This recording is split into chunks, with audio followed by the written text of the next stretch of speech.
They said the house on Willow and Third always smelled like vanilla and bleach, like someone had tried to scrub yesterday out of it and then baked a memory on top. The white cabinets lined up with military tidiness, the counters were clear enough to catch reflections, and every morning a bowl with a chipped blue rim waited on the island for cereal that was supposed to make everything ordinary again. That morning, Nevada light came slanting through the east windows and laid itself across the floor like a stage cue, and in the center of the light stood Sophie in her red dress with the small white flowers, a newborn tucked in her elbows the way she had seen on YouTube, head supported, spine curled, a kind of careful cradle that made her arms ache and her heart feel necessary. The baby's name was Junie, though the birth certificate said June. Junie sounded like sunlight to Sophie, like the part of a day before anything bad could happen. Her mother, Mara, had a way of moving through the kitchen like a weather system, fast, sweeping, louder than she intended. She'd been awake since 4, jittering caffeine into her veins like a prayer, and when the heater clicked on with its small, dry breath, she muttered about the bill, then the grocery store, then the insurance letter that had come the day before and sat, accusatory, official, beneath a magnet shaped like a hot dog on the fridge. She had once been the kind of woman who could talk the cable company into a discount using charm and an easy laugh. Lately her words came out edged, as if they'd been sharpened by sleeplessness. Sophie shifted the baby higher. Junie's mouth puckered, searching for a rhythm that wasn't there yet. The bottle was on the counter, warm water fogging the plastic. Sophie had promised Dad she'd help in the mornings, promised herself she'd do it so perfectly that Mom wouldn't have to raise her voice, so perfectly that Mom might smile the way she used to when they bought ridiculous matching pajamas for Christmas and danced to Mariah Carey while they burned the cinnamon rolls. But perfection is a moving target in a house where everybody is tired. Put her down, Mara said, too quickly. You're going to drop her. Milk first, then burp, then you can hold her. Why do I have to say the basics? Why is it always me? I've got her, Sophie said, softly, because the baby's face had started to crumple the way paper does before it tears. She's hungry. I warmed it. Mara yanked the fridge door open, grabbed the glass pitcher, turned, saw the cereal bowl still empty, saw the bottle still on the counter, saw the tightness in her own chest find a place to land. She lifted the pitcher toward the bowl and then, somehow, in a flinch that felt like an accident even to her, tilted it over Sophie's head. Cold milk sheeted down Sophie's hair, over her forehead, into the collar of the red dress, and the shock of it made her gasp in a sound that wasn't a scream only because she didn't want to scare the baby. For a second she couldn't breathe. Junie jerked, wailed, then settled because Sophie's arms did not falter. The milk ran in rivulets along Sophie's wrists and dripped from her elbows to the floor. At the doorway, the front latch clicked. Her father, Calvin, stepped in with his briefcase and the I-15's grit still on his shoes. He took in the tableau, the milk, the baby, the red dress turned polka-dotted, Mara's hand frozen around the pitcher like a statue of a bad decision, and a sound came out of him that Sophie had never heard. It wasn't a word. It was the noise a human makes when love and fear collide and neither will back down. What are you doing? He said finally, voice low. Mara. Mara blinked as if waking. She set the pitcher on the counter. Milk sloshed. Her face went slack, then tight. I didn't. She wiped her own hand on a dish towel, looked at the white streak it left, looked at Sophie, looked at the baby, who had resumed crying in a thin, determined ribbon of sound. I didn't mean, her voice cracked. I'm so tired. Calvin moved. He took the towel from her hand, tossed it on the island, reached for the bottle, checked the temperature with the back of his wrist the way all the books said to do, and pressed it into Sophie's free hand. He used his other hand to draw the baby's tiny body closer to the bottle's rubber promise. Feed your sister, he said to Sophie, gentle, eyes on Junie. You're doing good. Then to Mara, we're going to take a breath. All of us. Sophie stood motionless for a beat, as if her bones needed permission to keep holding. The bottle slipped against the baby's lips, found purchase, and Junie latched with the vigor of someone who didn't know how close panic had come. The sound of swallowing filled the kitchen, that soft gulp that babies make when the world finally agrees to give. Sophie's breath came back in small sips. Mara's hands were shaking. She wiped at the counter like she could erase the moment with bleach-scented justice. It wasn't, she started, then stopped. It wasn't supposed to be like this. Nothing is, when you haven't slept in 3 months, Calvin said, not unkindly. He took Sophie's shoulders, guided her to the table. Milk left a sad constellation on the floor where she'd stood. Sit. Feed her. I'll get towels. He did. He crouched and dabbed at the hem of the red dress, the spills. He set a towel gentle as a shawl over Sophie's milky hair, and she smiled at him in a way that tried not to be a plea. It's okay, she wanted to say. It's just milk. But her chest hurt. The baby's weight felt both feather and stone. The cold was threading itself down her spine, and she thought, in a stray, disloyal lightning bolt, about how she used to be a kid, too, just last year. They had moved to Henderson from Reno right before the pregnancy announced itself like an overdue bill. Calvin's new job at the logistics company meant better insurance and a shorter commute. Mara's old job, cosmetologist at a salon with twinkly lights and a candy jar on the counter, had seemed like the kind of thing you can leave and return to, but pregnancy nausea hit her like a wave that never receded, and then there was the bedrest, and then there was Junie early by 3 weeks, small and fierce and insistent in the way babies are. The money stretched, then thinned, then frayed. At night, Mara lay awake listening for the baby's hitching breath and told herself that one long sleep would fix her, would put back into place the person she recognized. But sleep kept choosing someone else. Calvin didn't go to the office that day. He called in, used the word, emergency, once, then didn't explain further because some emergencies don't belong to a boss. He ran a bath for Sophie, coaxed her into clean clothes, found the softest hoodie she owned even though the Nevada sun had warmed the kitchen floor back up and the house smelled like sugared milk. He changed the sheets on the crib, texted the pediatrician about a rash, and reheated coffee that tasted like cardboard and hope. He moved like a man who knew that sometimes love is logistics. In the quiet that settled, Mara apologized. It came out crooked but honest. I am not myself, she said, standing in the doorway to the bathroom while Sophie rinsed conditioner from her hair with her head tipped back like a question. I am a corroded version of myself, and I keep rusting onto the people I love. Her laugh startled them both. That's dramatic, huh? Sophie pulled the towel around her, sat on the closed toilet lid, and stared at her mother's face, which had fine lines now, and shadows that weren't the soft hand of makeup. I know you didn't mean it, she said, and she did know, and she also knew that not meaning a hurt did not cancel the feeling of being hurt. She looked down at her knees, at the milk droplets that had dried like glue, at the pale hair on her shins she kept forgetting to shave because practices had been cancelled and track meets postponed and everything that used to mark time, Fridays, sleepovers, the sound of cleats in the trunk, had turned into baby time. But it scared me. Mara sat on the edge of the tub like someone who didn't trust the furniture to hold her. It scared me, too, she whispered. She ran a hand along the tile seam, eyes wet.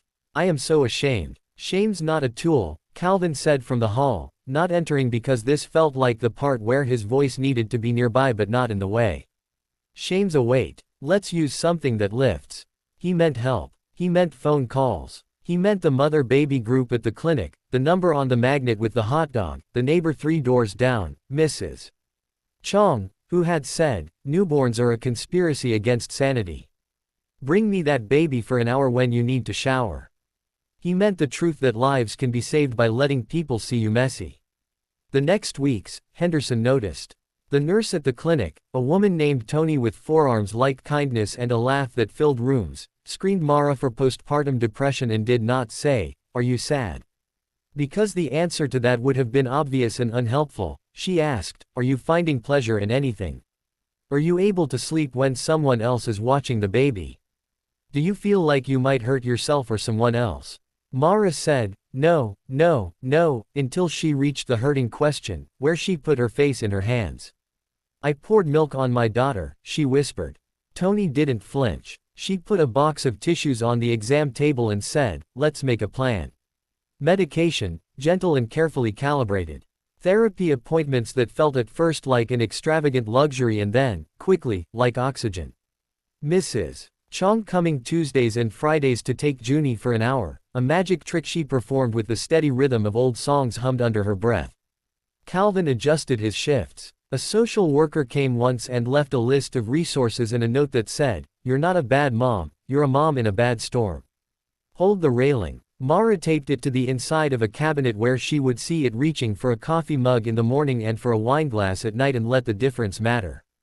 Sophie, whose life had been split into before and after by an act her mother could not take back, did something adolescents have done since time began. She tried to be both the child who wanted to be comforted and the adult who thought she should do the comforting. She walked Junie in little circles around the living room, patting in a soft offbeat rhythm until the baby sighed and went heavy. She did her homework with the baby asleep against her chest, learned to type with one hand, learned to make ramen in 2-minute intervals between cries. She moved through school like a person who was listening to 2 radios at once, teachers and friends on one station, the baby on another. Her friends noticed the way she turned the phone face up on the table and never let it die. They were 14 and clumsy with care. They offered gum and shared notes and made her laugh in the cruel beautiful way that laughter sometimes arrives like a rescue boat. One afternoon, a girl named Taryn from track practice pulled Sophie behind the bleachers and said, "My mom went weird after my brother was born." She kept apologizing for not making eye contact. She said the light hurt. Sophie's heart opened a notch at the confession, because secrets are heavy and sharing them reduces the weight by strange math. They sat cross-legged on the gritty concrete and traded stories, blood and stitches, and how boys held babies like ticking bombs and how teachers assigned essays about a place you feel safe, and Sophie's pen hovered over the paper for a long time, reluctant to write, bathroom, because you're not supposed to feel safest on tile. At home, Calvin kept being ordinary on purpose. He made grocery lists that included ridiculous snacks he knew would make Sophie huff and roll her eyes and then secretly grin on the way to her room. He watched the Raiders on mute with Junie sleeping on his chest, the baby's breath lifting and falling, like the day was coaching him how to keep going.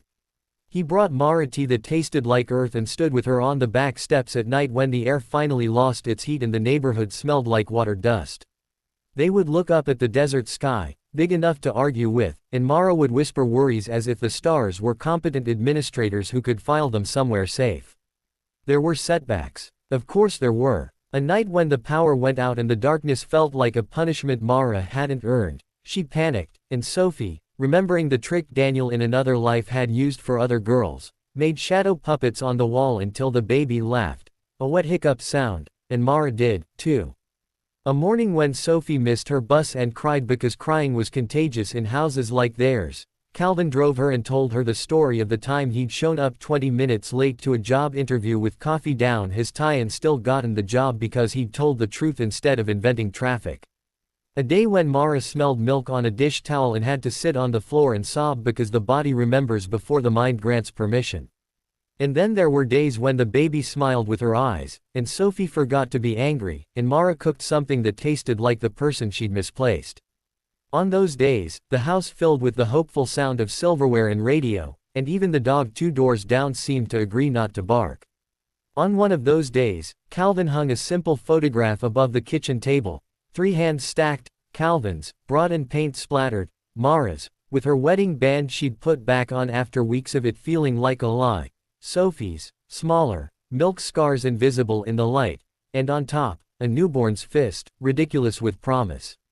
Underneath he wrote on a scrap of paper, "We are learning." He taped it to the frame. If the story had needed a villain you could point to, it would have chosen postpartum depression or money or Nevada summer. But it chose humanity, which is messier and less satisfying and exactly true. It chose a mother who loved so much it made her brain hitch, a father whose steadiness was a kind of soft heroism, a teenager asked to be older than she wanted to be, a baby who didn't know she was saving them by demanding they keep showing up to the next minute and the next. Spring brought wind that bullied the trees along Arroyo Grande, and with it brought a teacher named Ms. Klein who assigned a project called, "Hard Things We Survived." The class groaned because who wants to do therapy in English, but Ms. Klein said, "You can make it anything, art, a playlist, a monologue, a speech. Just tell the truth in a way that respects you." The guidelines felt like a dare that wasn't mean. On Thursday nights, Sophie worked at the kitchen table while Junie gummed a rubber giraffe and Mara chopped onions and cried in a way that was about the onions and about nothing else and about everything. Sophie's project became a single paragraph she rewrote 20 times, then a recorded piece because Ms. Klein had said monologues were allowed, then a video because her friend Taryn had an app that made titles swoop in and out like real YouTube. She did not say, "My mom poured milk on my head," because that was not the center of the story even though it would have made the most dramatic thumbnail. She said, "My family forgot how to be a family for a while and then we remembered," and she said, "Sometimes the person you need is the one who wakes you up at 2 a.m. and says, 'I'll take the next feed,'" and she said, "I learned the difference between a secret and a private thing. A secret makes you feel small, a private thing makes you feel held." She filmed her hands, not faces. She filmed the kettle boiling, the baby socks on the radiator, the yellow sticky note above the sink that read "Breathe like you mean it." When she presented it, the classroom didn't breathe for the length of a long exhale. After, a boy who never spoke to anyone raised his hand and said, "My dad left in January. I thought you had to be tough alone." Maybe not. Ms. Klein's eyes shone, and later she sent an email to Mara and Calvin that said, simply, "Your daughter is brave in a way that teaches." Mara printed it. Calvin taped it inside the same cabinet as the social worker's note. The cabinet became a shrine to permission. One night in May, when the desert cooled early and the strip's glow was a suggestion on the horizon, Mara asked Sophie to take a drive. They parked behind the high school where the track looped like a promise and watched the sprinkler arc as if it didn't know there was a drought.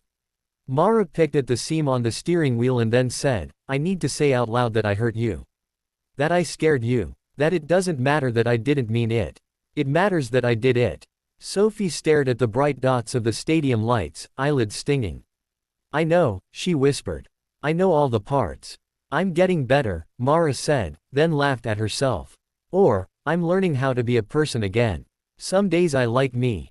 Some days I would like to trade me in for a refund."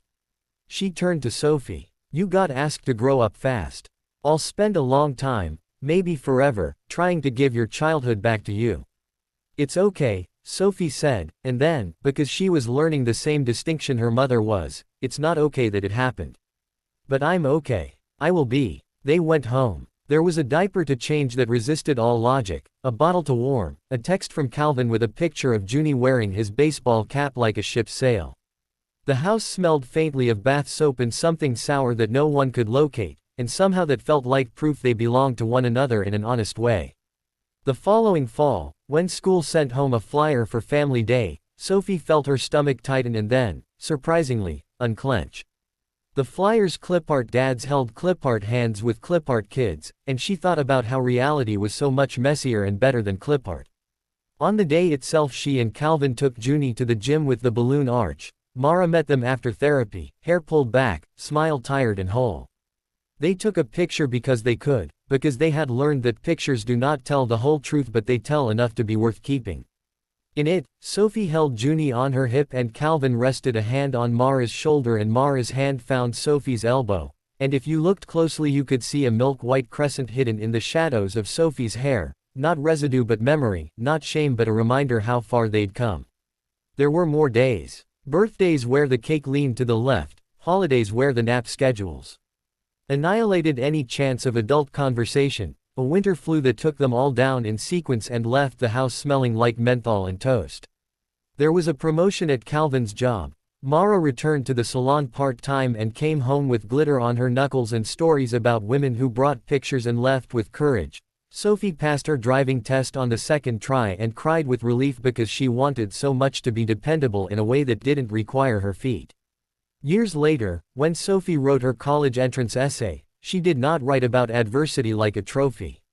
She wrote about the morning light in a kitchen and the sound a newborn makes when she trusts the bottle will come, and the way a family can decide, after it fails at kindness, to be kind again.